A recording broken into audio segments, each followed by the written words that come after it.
আসসালামু আলাইকুম। আমি শাহ আলী, সহকারী অধ্যাপক, সোনারগাঁ সরকারি কলেজ। প্রিয় শিক্ষার্থীবৃন্দ, আজকে আমি তোমাদের সাথে একটি অনলাইনে ক্লাস করব। তো আশা করি তোমরা ভালো আছো এবং এই অনলাইনে ক্লাসটি দেখলে আশা করি তোমাদের ভালো হবে। তো চলো আমরা আজকে ক্লাসটি করি।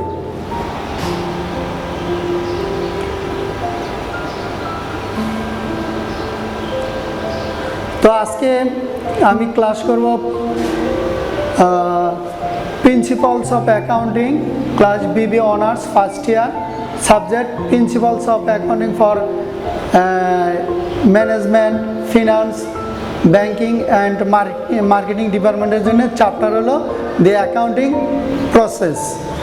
তো আমরা জানি অ্যাকাউন্টিং প্রসেসের মধ্যে মানে লেনদেন আর কি, লেনদেনের প্রভাব, সমীকরণের প্রভাব। তো আমরা কিভাবে এই সমীকরণের প্রভাব লেনদেনের উপর দেখাবো। তো চলো আমরা লেনদেনের উপর কিভাবে সমীকরণ প্রভাবটা দেখি। তো প্রথমেই আমরা ছবিতে দেখতে পাচ্ছি অ্যাসেট সমান লাইবিলিটিস প্লাস ওনার্স ইকুইটি। তো এক্ষেত্রে আমরা যেটা বলি যে এ সমান এল প্লাস ওই, তাহলে এটা আমরা কি বুঝি? এ সমান কি? অ্যাসেট। অ্যাসেট মানে কি? সম্পদ। তারপর হলো এল, এল হলো কি? লাইবিলিটিস। লাইবিলিটিস মানে দায়। তো ওই হলো ওনার ইকুইটি।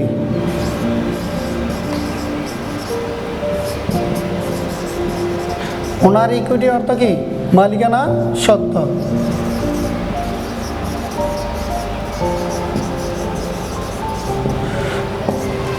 তো এই লেনদেনগুলোর উপরে সমীকরণের প্রভাবটা আজকে আমরা দেখাবো।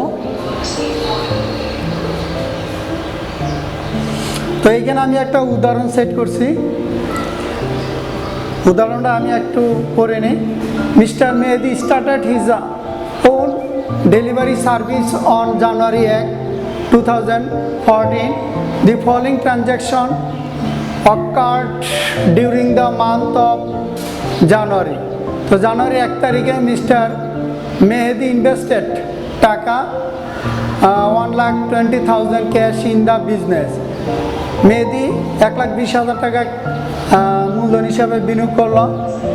জানুয়ারি 2 তারিখে পারচেস ইকুইপমেন্ট টাকা 15,000। মেহেদি paid taka 5,000 in cash and signed in taka a note payable for the remaining balance. অর্থাৎ 15,000 টাকা মাল সম্পত্তি ক্রয় করছে, এর মধ্যে ক্যাশ পেড করছে কত? 5,000। আর বাকি টাকার জন্যে কী করছে? একটা নোটস পেবল ইস্যু করছে। জানুয়ারি 5 তারিখে পেড টাকা 1,500 for office rent for the month. বাড়ার জন্যে, অফিস বাড়ার জন্যে 1,500 টাকা পেড করা হয়েছে। লেনদেনে আরও কিছু বাকি আছে। তো 7 তারিখে পারফর্ম টাকা 20,000 অফ সার্ভিস অন অ্যাকাউন্ট। অর্থাৎ 20,000 টাকা সার্ভিস প্রদানের জন্য কী করছে? অন অ্যাকাউন্ট মানে কি? বাকিতে সার্ভিস প্রদান করা হয়েছে। তারপরে জানুয়ারি 8 তারিখে উইথড্র টাকা 1,200 in cash for personal use. ব্যক্তিগত ব্যবহারের জন্যে উইথড্র করছে। তারপর হলো 13 জানুয়ারি পার্চেস সাপ্লাইজ ফর টাকা 1,500 অন অ্যাকাউন্ট, বাকিতে সাপ্লাইজ ক্রয়। তারপর হলো 16 তারিখে কি বলছে? রিসিভ ক্যাশ টাকা 8,000 for service provide on January. অর্থাৎ ক্যাশ পাওয়া গেছে 8,000 টাকা ফর সার্ভিস প্রোভাইড অন জানুয়ারিতে যেটা সার্ভিস দেওয়া হয়েছে ওই টাকাটা 8,000 টাকা পাওয়া গেছে 17 তারিখে। তারপর 26 তারিখে made a cash payment of টাকা 7,000 ইন দ্য নোট পেয়েবল। অর্থাৎ নোট পেয়েবলের টাকা পরিশোধ করা হয়েছে 7,000 টাকা। তারপর রিসিভড ক্যাশ টাকা 11,000 as full statement of remaining balance service provided on January 7 তারিখে যেটা সার্ভিস দেওয়া হয়েছে অন অ্যাকাউন্টে সেই টাকাটা কী করা হয়েছে পাওয়া গেছে।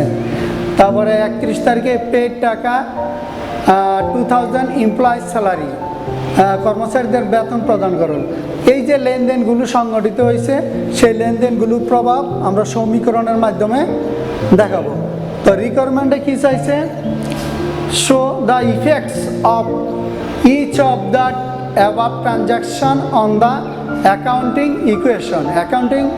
ইকুয়েশনে তার প্রভাবটা দেখাইতে বলা হয়েছে। রিকোয়ারমেন্ট 2-তে প্রুভ দ্য অ্যাকাউন্টিং ইকুয়েশনটা প্রমাণ করো।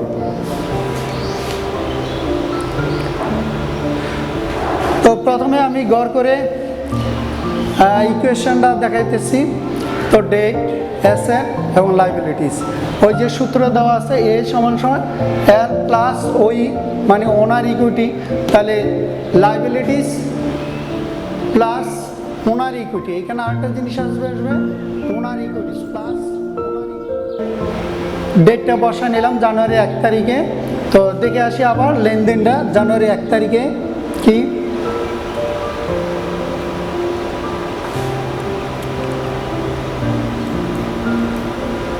তো জানুয়ারি 1 তারিখে কি বলছে, মেহেদি ইনভেস্টের টাকা 1,20,000 ক্যাশ ইন দ্য বিজনেস, সে ব্যবসায় কী করছে 1,20,000 টাকা বিনিয়োগ করছে। তাহলে আমরা জানি জার্নালটা জানি কি, জার্নাল জানি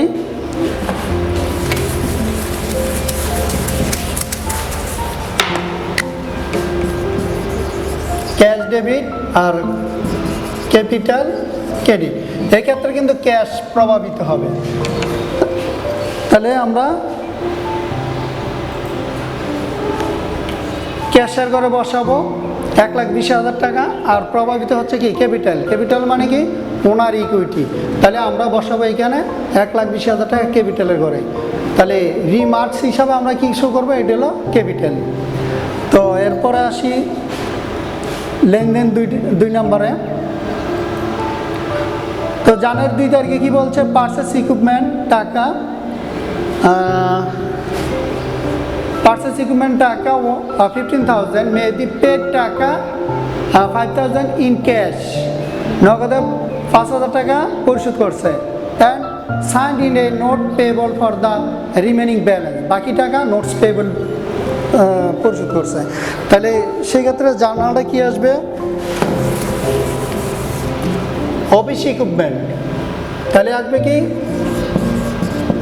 অফিস ইকুইপমেন্ট ডেবিট, ক্যাশ যেহেতু পরিশোধ করছে তাহলে ক্যাশ ক্রেডিট, আর কি দিছে নোটস পেয়েবল ক্রেডিট, ক্যাশ দিছে 5,000, আর আমার টোটাল অফিস টোটাল পারচেস ছিল 15,000 টাকা। তাহলে আমি এখানে লিখবো 15,000 টাকা। তাহলে আমার রিমেনিং ব্যালেন্স তাহলে রইল কত 10,000, অর্থাৎ তাহলে আমার নোটস পেয়েবল ছিল কত 10,000 টাকা। তাহলে দেখো আমরা ইকুয়েশনে কীভাবে এটা দেখাইছি। তো ইকুয়েশনে দেখাইছি 5,000 টাকা ক্যাশ পেড করছে, এই জন্য মাইনাস চিহ্ন দিয়ে দিছি ক্যাশের ঘরে। তারপর হলো নোটস পেয়েবল কত 10,000 টাকা, এই নোটস পেয়েবলের ঘরে আমি 10,000 টাকা শো করছি। তাহলে আমার লেনদেনে অফিস ইকুইপমেন্ট ক্রয় করছি কত 15,000 টাকা, এর মধ্যে আমি ক্যাশ দিছি কত 5,000 টাকা, আর নোটস পেয়েবল দিছি কত 10,000 টাকা। তাহলে এইভাবে লেনদেনটা একটা অ্যাসেট হ্রাস পাইল, ইকুইপমেন্ট বৃদ্ধি পাইল, আবার নোটস পেয়েবল বৃদ্ধি পাইল। তো আমরা আসি পরের লেনদেনটা কি, জানুয়ারি 5 তারিখে পেড টাকা 1,500 for the office rent for the month, তাহলে অফিস রেন্ট পেড করছে। তাহলে আমরা জানি অফিস রেন্ট পেড করলে যাবে তো হবে অফিস রেন্ট ডেবিট আর ক্যাশ ক্রেডিট। তাহলে প্রভাবিত হবো অফিস রেন্ট আর হলো ক্যাশ। তাহলে চলো আমরা দেখি ট্রানজ্যাকশনটা কি আসলো 5 তারিখে। তাহলে 5 তারিখের লেনদেনের মধ্যে আমার যেহেতু ক্যাশ চলে গেছে, ক্যাশে প্রভাবিত অ্যাসেট প্রভাবিত হয়েছে, হ্রাস হয়েছে ক্যাশ। আর এটা হলো মালিকানা সত্ত্ব, মালিকানা সত্ত্বের কী হলো, হ্রাস পাইল। সেই জন্য আমরা ওনার ইকুইটি থেকে আমরা কী করলাম, এই 1500 টাকা বাদ দিয়ে দেখাই দিলাম। আর তোমরা তো সবাই জানো এই বিয়োগের চিহ্নটা হলো ফার্স্ট ব্যারিকেড দিয়ে দেখানো হয়। তাহলে আমরা রিমার্কসের ঘরে কী লিখতে পারি, ও রেন্ট মানে অফিস ভাড়া।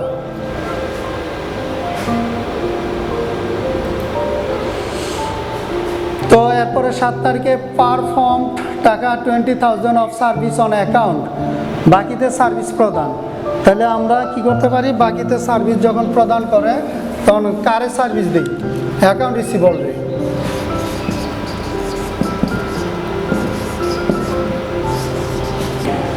তো প্রিয় শিক্ষার্থীবৃন্দ, আমি যেটা বলছিলাম যে যখন বাকিতে সার্ভিস আমি প্রদান করি তখন আমার এটা সম্পদ বৃদ্ধি পেল, আর দিক দিয়ে কী হলো, আমার আয় বৃদ্ধি পেল। তাহলে আমার জানালাটা কি আসলো, অ্যাকাউন্ট রিসিভেবল ডেবিট আর সার্ভিস রেভিনিউ ক্রেডিট। সেই ক্ষেত্রে আমরা লেনদেনের ইকুয়েশনের প্রভাবটা দেখাবো। তাহলে সার্ভিসটা কাটে দিচ্ছি আমি অ্যাকাউন্ট রিসিভেবল, তাহলে আমার সম্পদ বৃদ্ধি পাইলো। অ্যাকাউন্ট রিসিভেবল ঘরে বসলো কত, 20,000। আর কী হলো, আমার অনার ইকুইটি বৃদ্ধি পাইলো। তো অনার ইকুইটি কত পাইলো, বৃদ্ধি 20,000 টাকা। এখানে আবার রিমার্কসের এখানে উল্লেখ করেছে সার্ভিস রেভিনিউ।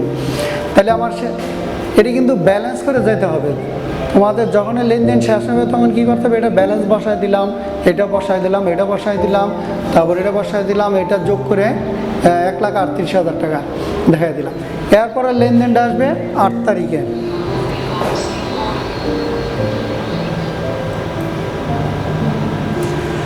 তো 8 তারিখের লেনদেনে কি আছে, উইথড্রন টাকা 1,200 ইন ক্যাশ, নগদ উত্তোলন করেছে ফর পার্সোনাল ইউজ, ব্যক্তিগত প্রয়োজনে উত্তোলন। তো সেক্ষেত্রে ব্যক্তিগত প্রয়োজনে যখন উত্তোলন করি তখন আমরা জার্নাল কী করি, তখন জার্নালটা দেখাই উইথড্র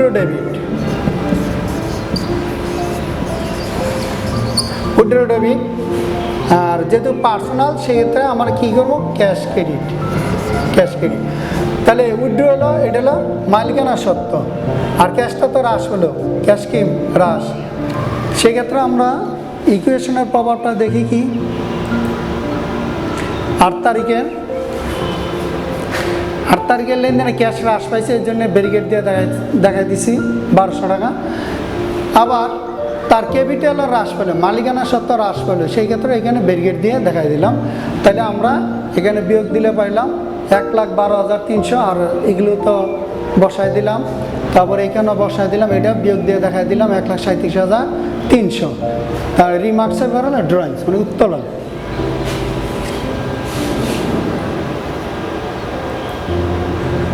আট তারিখের পর এলো 13 তারিখে পার্চেস সাপ্লাইস ফর টাকা 1,500 অন অ্যাকাউন্ট মানে কি, বাকিতে। তাহলে বাকিতে সাপ্লাইস ক্রয় করছে, সেক্ষেত্রে আমরা জার্নালটা কি দিতে পারি,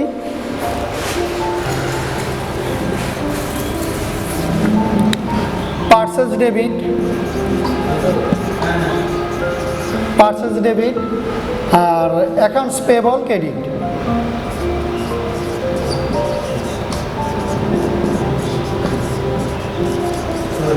একটা সম্পদ, তাহলে সম্পত্তি নামে ডেবিট।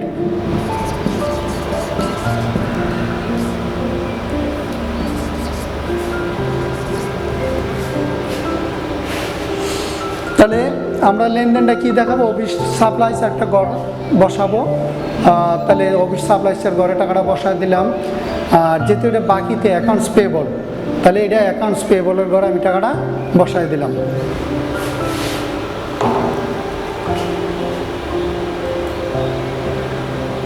পরে হলো 17 তারিখে কি বলছে, রিসিপ্ট ক্যাশ টাকা 8,000 for service provided on January service. আমি যেহেতু সার্ভিস দিয়েছিলাম 7 তারিখে, এখানে ডেটটা হবে 7 তারিখে, অর্থাৎ এই যে 7 তারিখে আমি সার্ভিস প্রদান করছি সেই টাকাটা আমি পাইছি। কত টাকা পাইছি, এক্ষেত্রে 8,000 টাকা পাইছি, তাহলে ক্যাশ ডেবিট। আর যেহেতু সার্ভিস যখন দিছিলাম অ্যাকাউন্ট রিসিভেবল ডেবিট করছিলাম, এখন অ্যাকাউন্ট রিসিভেবল ক্রেডিট হয়ে যাবে। তাহলে জার্নালটা কি আসবে? ক্যাশ ডেবিট আর অ্যাকাউন্ট রিসিভেবল ক্রেডিট।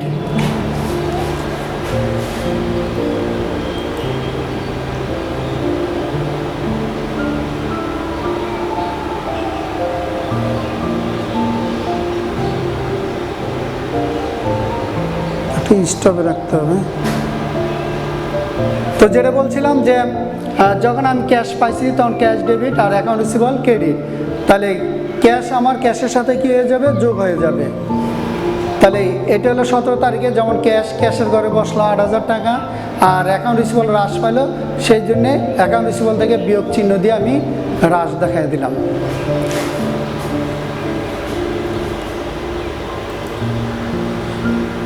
তারপর আসে 26 তারিখে made a cash payment of টাকা 7,000 ইন দ্য নোট পেবল, অর্থাৎ নোট পেবল যেটা আমরা ইস্যু করছিলাম সেটা পরিশোধ করছি। তাহলে নোট পেবল যখন আমরা পরিশোধ করি তখন জার্নাল আমরা কি দিব? Note payable debit, notes payable debit আর ক্যাশ ক্রেডিট। তাহলে পাওনাদার পরিমাণ হ্রাস পাইল, এখানে ক্যাশও হ্রাস পাইল।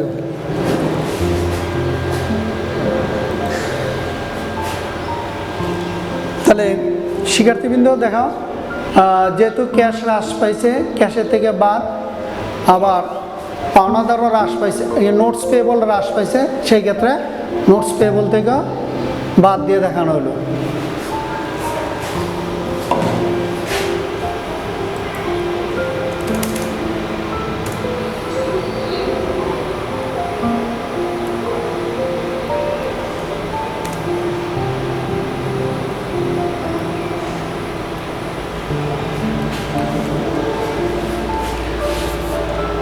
তো এরপরে আমরা পরের লেনদেনটা দেখি।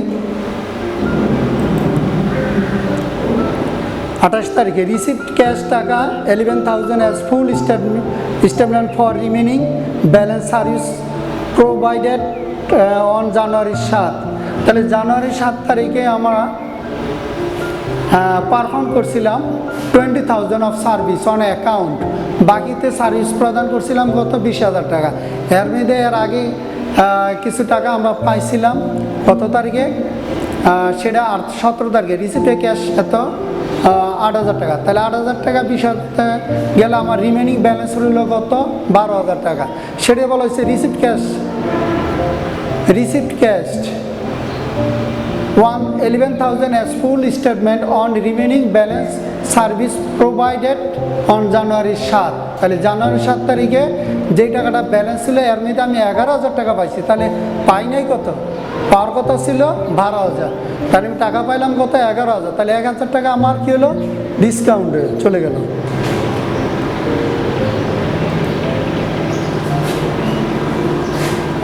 তাহলে দেখো 28 তারিখের লেনদেনটা আমার অ্যাকাউন্ট রিসিভেবলের কাছ থেকে টাকা পাওনার কথা ছিল 12,000 টাকা, তাহলে আমি পাইলাম কত? 11,000 টাকা। আর পাইলাম না কত? 1,000 টাকা। সেই 1,000 টাকা কিন্তু আমার মালিকানা সত্ত্ব থেকে হ্রাস পাইল, সেই জন্য এইটা ক্যাপিটাল থেকে আমরা কি করলাম? বা ওনার ইকুইটি থেকে এটা বাদ দিয়ে দেখাইলাম।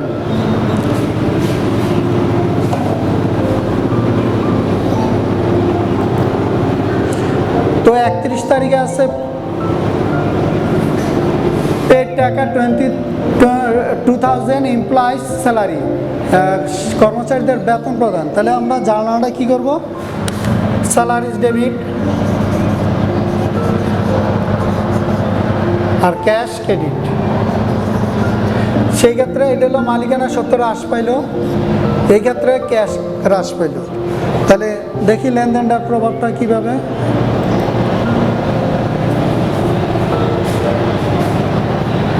তাহলে ক্যাশ হ্রাস পাইলে এখানে ক্যাশের ঘরে বসলো, তারপর হলো মালিকানা সত্ত্ব অনার ইকুইটি হ্রাস পাইল, সেই ক্ষেত্রে এখানে ক্যাপিটালের ঘরে মাইনাস হয়ে গেল।